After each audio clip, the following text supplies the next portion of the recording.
আচ্ছা, একটা কথা বলুন তো, থামুন, একদম স্কিপ করবেন না।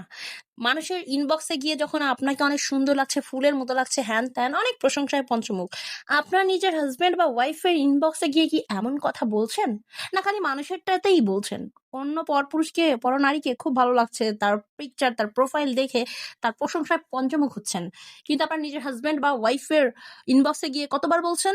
এইটা মাথায় রাখবেন। হ্যাঁ, আপনার ইনবক্সে যখন এগুলো করবেন তখন মনে রাখবেন, আপনি যেমন লিখছেন, আপনি যেমন বলছেন, আপনার দুই কাঁধের ফেরেশতারাও কিন্তু করছে। হ্যাঁ, এটা মাথায় রাখবেন। এগুলো একটু বেশি। অনেক পুরুষ আছেন, অনেক মহিলা আছেন যে পর্দার মধ্যে থাকছেন, অথচ আরেকজনের প্রোফাইলে, ইনবক্সে গিয়ে এরকম বলছেন যে আপনাকে খুব ভালো লাগছে, হ্যাঁ, এই সেই অনেক কিছু বলছেন। এবং অনেক পুরুষ আছেন মাথায় টুপি, দাড়ি, অথচ আপনারা মানুষের ইনবক্সে গিয়ে বলছেন অনেক সুন্দর লাগছে, অনেক ভালো লাগছে, হ্যান ত্যান। আসলে এটা কি ইসলামে কতটুকু ভালো দেখায়, কতটুকু আপনি ক্লিয়ারলি বলছেন, এটা চিন্তা করবেন। এই কথাগুলো নিজের ওয়াইফকে বলুন, নিজের হাজবেন্ডকে বলুন।